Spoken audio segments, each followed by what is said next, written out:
So here's what we got. This thing actually has an arm, pulls out.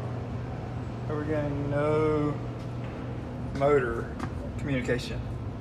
What happens is this water tank, you can see it, the seals will actually go bad and it'll just start leaking water. When they leak water, see how that one right there is leaking water? What happens is this arm sits right underneath it and it corrodes these micro switches, and then you get a failure in the arm.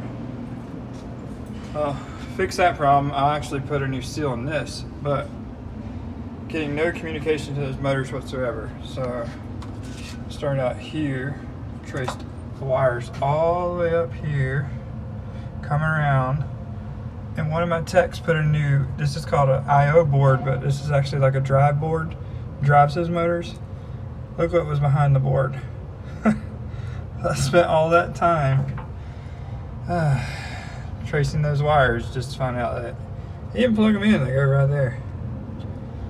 So this is what I deal with every day. Fun. Oh, if you ever want to drink coffee, this is what they look like inside. This is actually clean.